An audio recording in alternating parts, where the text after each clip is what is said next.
दोस्तों नमस्कार। आज बात करेंगे अभिजीत गंगोपाध्याय, कलकत्ता हाई कोर्ट के पूर्व भारतीय न्यायाधीश हैं, जिन्होंने 5 मार्च 2024 बस 2 दिन पहले ही अपने पद से इस्तीफ़ा दे दिया।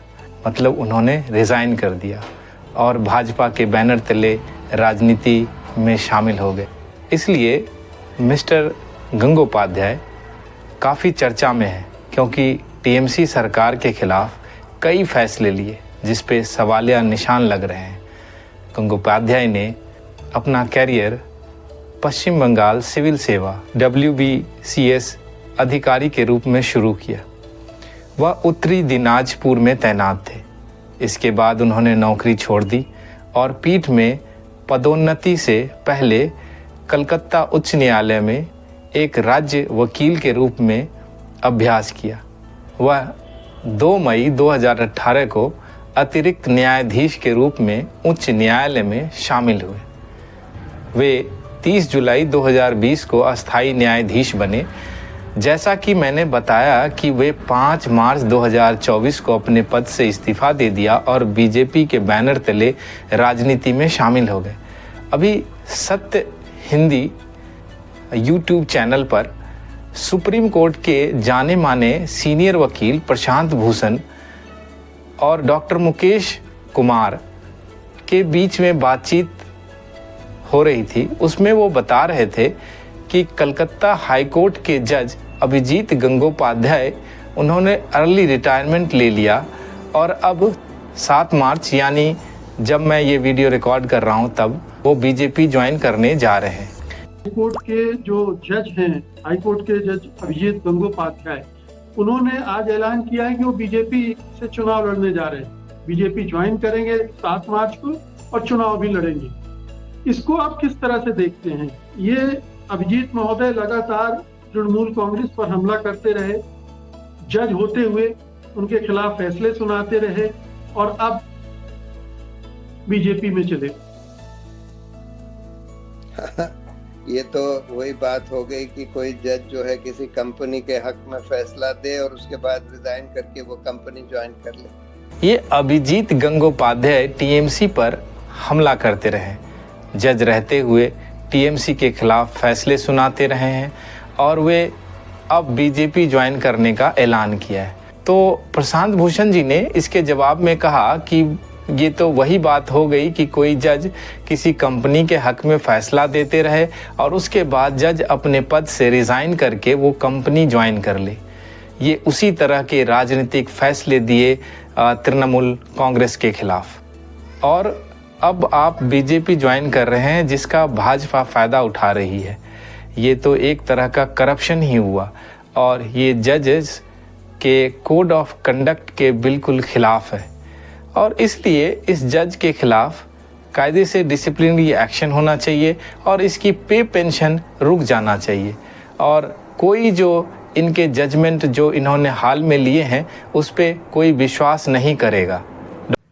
एकदम वही बात हो गई ना कि आपने पॉलिटिकल फैसले दिए तृणमूल कांग्रेस के खिलाफ जिससे भाजपा को फायदा हो रहा है, जिसका भाजपा फायदा उठा रही है, और फिर आप रिजाइन करके भाजपा ज्वाइन कर रहे हैं। ये तो एक तरह का करप्शन ही हो गया और ये जजेस के कोड ऑफ कंडक्ट के बिल्कुल खिलाफ है। इस जज के खिलाफ कायदे से तो डिसिप्लिनरी एक्शन होना चाहिए। इनकी सारी पे पेंशन वगैरह सब रुक जानी चाहिए कि जो जजमेंट्स जो अभी इन्होंने हाल में दिए हैं उस पर कोई विश्वास नहीं करेगा। डॉक्टर मुकेश ने सवाल किया कि क्या इससे फिर से जो जुडिशरी है उसकी क्रेडिबिलिटी पे सवाल खड़े होते हैं? जो जुडिशरी पर अटैक हो रहे हैं इससे न्याय व्यवस्था को धक्का लगा है। जाहिर है कि ये सत्तारूढ़ दल द्वारा इस्तेमाल किए जा रहे हैं और पार्टी ज्वाइन करने के लिए ऑफर दिया गया होगा। अब बीजेपी ने गंगोपाध्याय को गोद ले लिया है। इसका जवाब देते हुए प्रशांत भूषण ने बताया बिल्कुल बड़ा धक्का लगा है और जुडिशरी के इमेज के ऊपर, क्योंकि इस तरह से हाई कोर्ट और सुप्रीम कोर्ट के जज करने लगे तो न्यायपालिका का कुछ बचेगा ही नहीं। उसके इंडिपेंडेंस पर पूरा ही सवालिया निशान खड़ा होता है।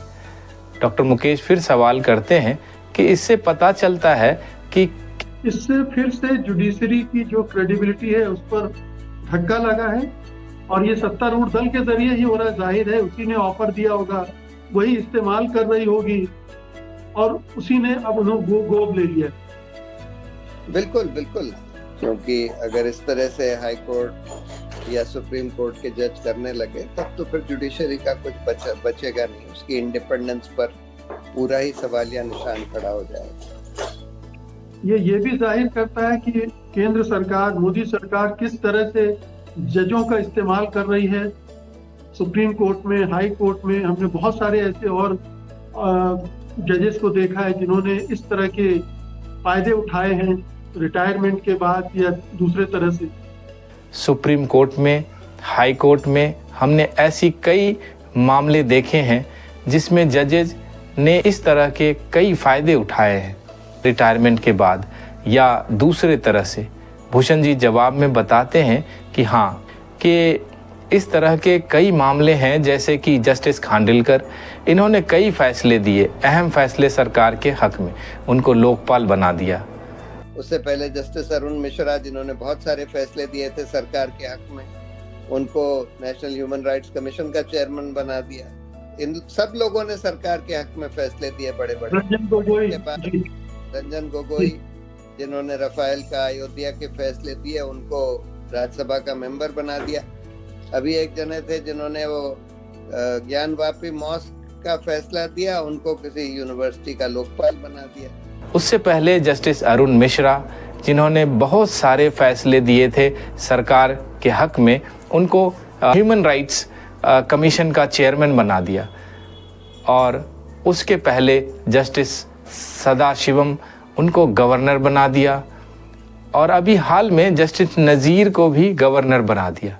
हर रोज हम देख रहे हैं कि सरकार जो है वो पोस्ट रिटायरमेंट बेनिफिट्स दे रही है जजों को, जिनसे इन्होंने अपने हक में पहले फैसले करवाए, और इससे न्यायपालिका की स्वतंत्रता पर बहुत बड़ा सवालिया निशान लगता जा रहा है। डॉक्टर मुकेश ने सवाल किए कि आपने कोड ऑफ कंडक्ट की बात की, क्या कोई तरीका है इसको रोकने का, या जब तक सरकार नहीं बदलेगी या सरकार कदम नहीं उठाएगी तब तक कुछ नहीं होगा? जवाब में प्रशांत भूषण बताते हैं कि देखिए, इसके खिलाफ चीफ जस्टिस ऑफ इंडिया को एक्शन लेना चाहिए। और कोई तरीका, कोई उपाय है इसको रोकने का? जब तक या सरकार नहीं बदलेगी, सरकार कोई कदम नहीं उठाएगी, तब तक कुछ नहीं होगा। चीफ जस्टिस क्या, वो जो 3 मेंबर की कमेटी ये लोग जो बनाते हैं कोड ऑफ कॉन्डक्ट को इम्प्लीमेंट करने के लिए, उनकी कमेटी को इसमें जाना चाहिए और इनके खिलाफ स्ट्रिक्चर्स पास होने चाहिए और इनके सारे रिटायरमेंट बेनिफिट्स रोक दिए जाने चाहिए। पोस्ट रिटायरमेंट बेनिफिट्स दे रही है जजों को, जिनसे अपने हक में पहले फैसले करवा लेती है। और यही बात अरुण जेटली ने बोली थी कि the post retirement jobs influence the pre retirement judgements of जजेस, उन्होंने पार्लियामेंट में बोला था, और यही बड़े पैमाने पर ये सरकार कर रही है। वो जो 3 मेंबर कमेटी है जो कोड ऑफ कंडक्ट देखती है, इनके खिलाफ एक्शन ले सकती है और इनके सारे रिटायरमेंट बेनिफिट्स और पे पेंशन्स रोक सकती है।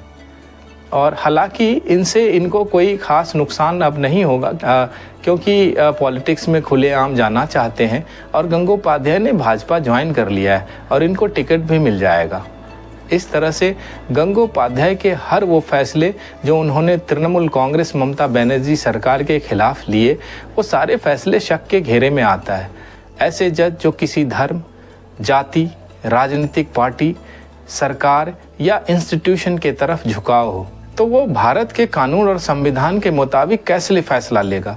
वो मनमाने ढंग से फैसला ले सकते हैं। और इस तरह के जज के लिए कोई सख्त कानून होना चाहिए जो इनको मुतनाज़े या बायस्ड होने से रोक सके। पाकिस्तान के लगभग मैक्सिमम जज मनमाने ढंग से वहाँ के मिलिट्री के दबाव में, कभी सरकार के दबाव में, तो कभी पैसे और पोजीशन के लालच में ऐसी फैसले सुना देते हैं कि हैरान रह जाएंगे। रात के 12 बजे मिलिट्री और ऑपोजिशन के दबाव में आकर कोर्ट खोला गया और वहाँ के प्राइम मिनिस्टर इनको इलीगली हटा दिया गया। देश की चलती हुई पब्लिक द्वारा चुनी हुई सरकार को गिरा दिया गया।